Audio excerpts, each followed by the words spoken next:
राम राम नमस्कार. खाऊन पिऊन सुखी राहा. आजचा हा व्लॉग त्या लोकांसाठी आहे ज्याला असं वाटते का देव काही आपल्याला लक्ष देत नाही, देवाचं आपल्यावर लक्ष नाही, देव चांगल्या लोकांसोबत वाईट करते, वाईटासोबत चांगलं करते.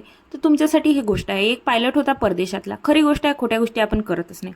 तो रोज ॲमेझॉनच्या जंगलावरून त्याचं विमान उडवे. एक दिवस विमान क्रॅश होते, तो जंगलात पडते. मग त्याला असं वाटते वाचायचं कसं. मग त्याच्या डोक्यात येते का आग पेटवावं, आगीचा धुवा लोकायला दिसन, लोक वाचवायला येईल. पण पाणी सुरू होते. पाणी एवढा मरणाचा पाणी येते का त्याचे सगळे छक्के पंजे हारून जाते. मग तो म्हणते देवा पाणी थांबव. मग शेवटी तो हारते काय म्हणते, देवा तू जर खरा असशील ना म्हणते तू पाणी थांबवशील. पाणी काही थांबत नाही, मरणाचा पाणी पडते. मग 30 दिवसानं पाणी थांबल्याच्या नंतर काही लोक येते. ते लोक याले पायते, याले वाचवते, नेते.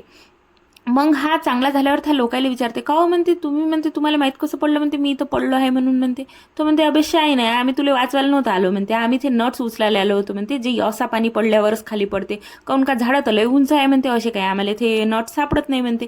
म्हणजे देवाची योजना काय होती. ते दाट एवढं आहे ते जंगल म्हणलं का याची धुवान याची आग कवाच नसती बाहेर निघाली म्हणलं. आणि पाणी जर पडला नसता ते हिंसर प्राणी याले खाऊन टाकत होते. देवाला वाचवायचं होतं म्हणूनच पाणी पडला.